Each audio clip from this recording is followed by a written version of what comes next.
Hey everybody. Today I want to talk about consumerism. It kind of goes in line with what I was talking about a couple videos ago. Um, and I've had a great example of it. Just last week, and I can't remember if it was Monday or Tuesday, but it was the beginning of the week, we had um, the cable company come out and take a look because we've been having issues with the service. And they had a tech come out, and he was great. I've got nothing bad to say about it. He went all out, and he got the problem resolved, and it was working. Up until Thursday. Thursday, it started to glitch, and by Friday, it was right back to how it was before that service tech had come. And all weekend, it's been staying that way. Even now, I'm fighting with connection. You got to stop and think. How much have we been trained to tolerate and accept? The prices go up. Like, we're paying more and more for service that we're getting less and less of. Why are we tolerating that? Like, we're all out here busting our butts trying to get from day to day while prices go up. But the quality is going down. Are we training these corporations to do any better by doing that? No. No, we're not. And again, I understand, especially when it comes to like something like this, like an internet connection. I live in an area that gets a lot of tourism in the summer, right? But if the company knows they cannot keep up with the demand, that is also acceptable, FYI, for some of you that argue about it.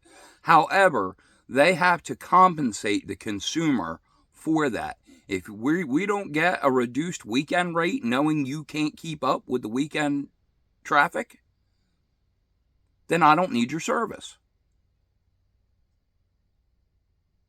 If you're not going to make it right, walk away. Like, I am really in my top tier disconnect with crap these days. I was one of the reasons, I originally I felt bad when it was recommended to me to surrender my license. After 3 heart attacks in a 4-year span, I can understand why they might be a little nervous about you trying to operate equipment. But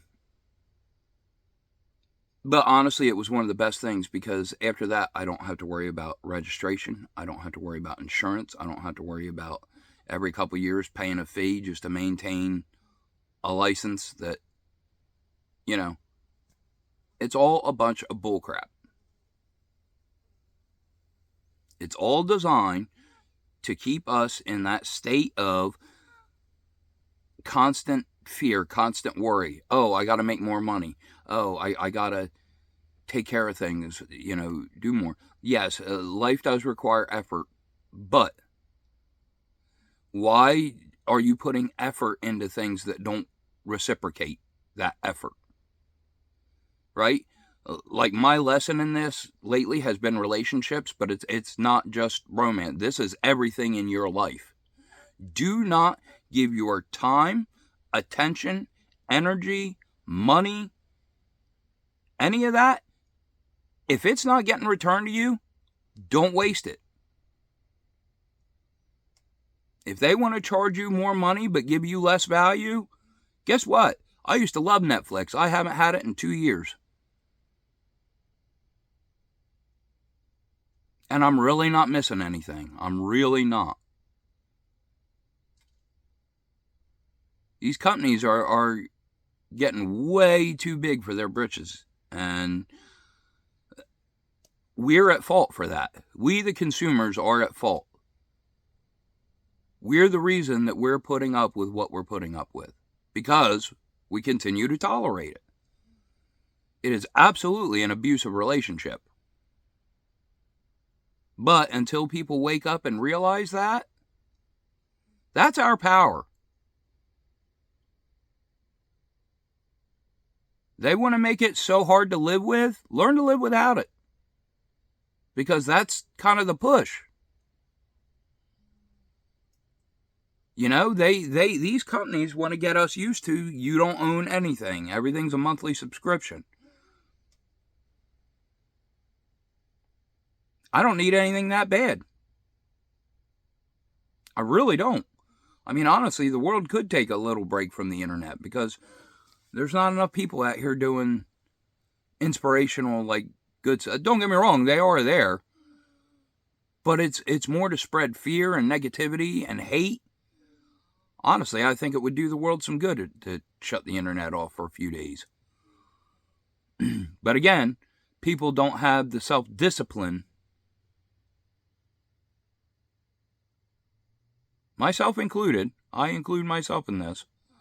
We let ourselves get so addicted to these things. I mean, that is the absolute MO, and it has been for decades. They sell you convenience, and then once you get hooked on the convenience, they make it inconvenient, and you continue to think you need it.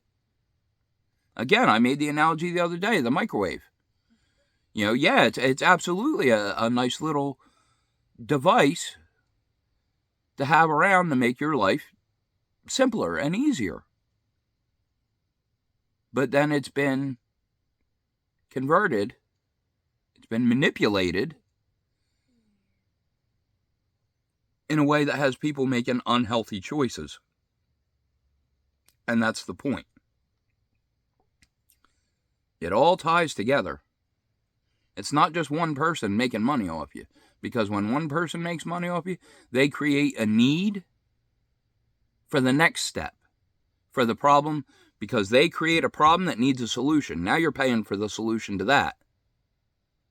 And then it snowballs, it builds up. That solution becomes a problem, so you need to get another solution to that. And then that solution becomes a problem, so you need another solution to that. That's where we are. We're all buried under this mountain. And it's all because of our love of money. We have made it the focus of life. It is absolutely everybody's false god.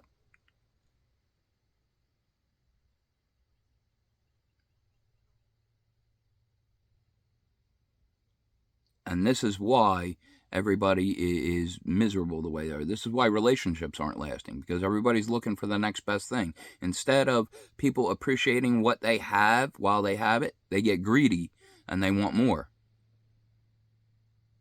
And then they end up with nothing.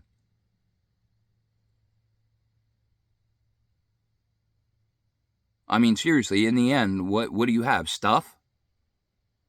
You going to take that with you? Because last I checked, you can't. The absolute meaning of life is to develop your character, because it's the only thing you come into this world already with the framework for, and it's the only thing you take with you when you leave. So it is the only thing that should matter during your time here. You don't have to impress anybody except for yourself. So if you're doing things to make other people happy, but it's at your own detriment, stop and ask yourself, what is the point of that? Serious. Why are you giving so much of your time and energy to something that offers little to no return? You think you're important because you drive an expensive car? That expensive car has the same problems as the cheap cars. If not more, because it's got more features in it. And again, that's that trap. I think I need this to show my status, to show myself worthy.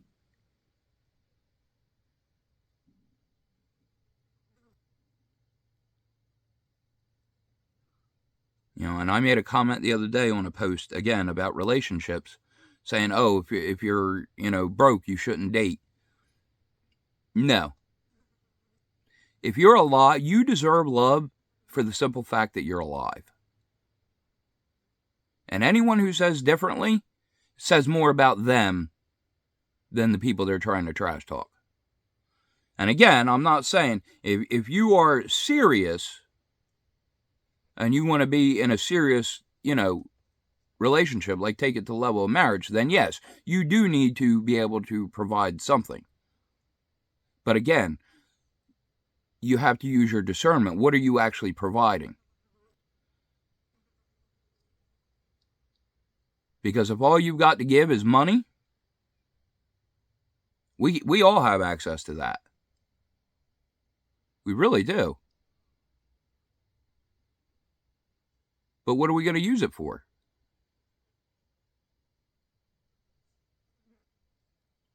That's why I don't let this kind of stuff worry me. And I know people give me a lot of strange looks because I don't worry about those things, but I'm a lot happier. I'm a lot freer in my life. And again, it's not that, burying my head in the sand. That's a real realization. That is coming to terms. That is acceptance of the way the world is. I accept it. And I, by myself, singularly, cannot change that. So I just disassociate from it.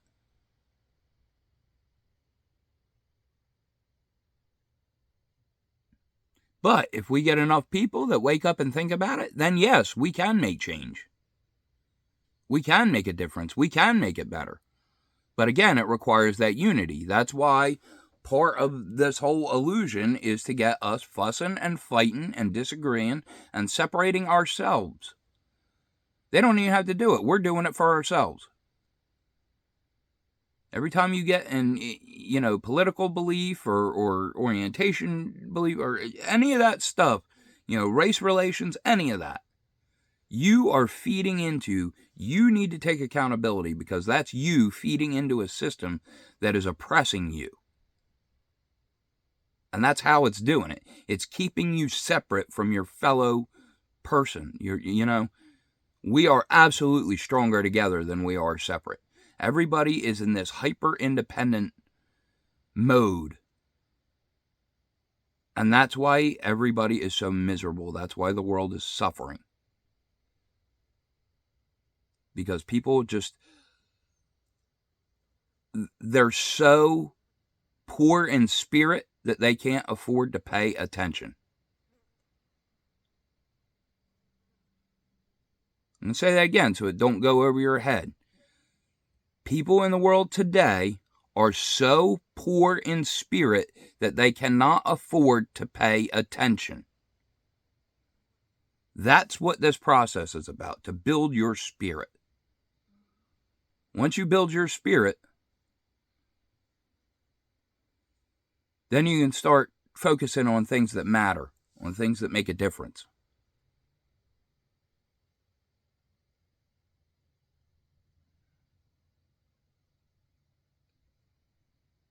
I don't need money to be happy. I need the freedom to be with good people, people that are good for me, that we work together to just make things happen.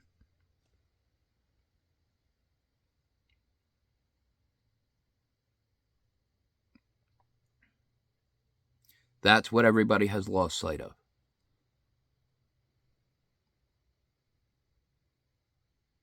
We are supposed to love one another.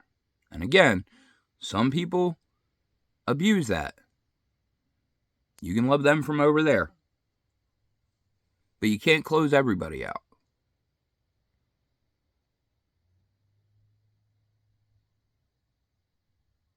We have to seek people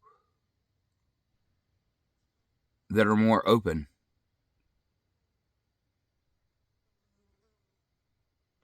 We have to build, we have to come together, and then we have to set an example, because there are those that have been so trained to live the way that they've been living that they refuse to give it up. And the only way to convince them otherwise is if we come together and start making little changes. And then when people see the little changes, then they'll get on board, and then we can make some big changes. That is how all this works. This is what we are supposed to be doing in this life. We're supposed to be appreciating the gifts that God gave us And appreciating it means slowing down and taking the time to spend time with creation. You're not living life if you're constantly grinding, constantly, you're either working or worrying about money. How many people are living like that day to day right now? Why?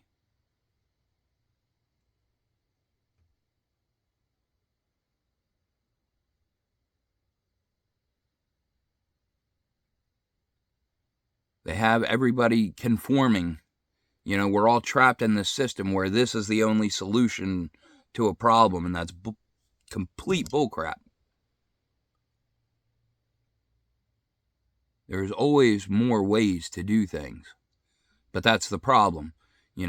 We send kids to school to get an education, and all they're teaching them is stay the same. Don't do anything different. Different is bad.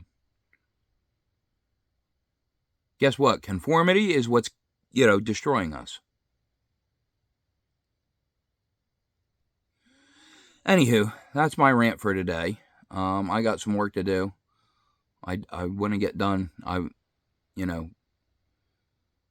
leveled up again. I had another upgrade. I'm feeling more like my old self. I'm getting some of my joy back. I'm getting some of my ambition back, some of my energy back. So I'm going to go use it to get this project done because I'm tired of stuff weighing over my head. And again, that's another thing. The danger of avoidance is it only builds up. If you ever hold something out in your arm, at first, it's easy. But after you hold it a while, it feels like it's getting heavier and heavier, and your arm gets tired, and it gets sore and sore. Yeah, that's what happens when you just avoid things. You have to fully disconnect. There is a difference. Avoidance causes more pain. Disconnect releases pain. All right, so that's my advice for today. Take care of yourself. Keep trying to take care of each other. And I'll see you in the next one.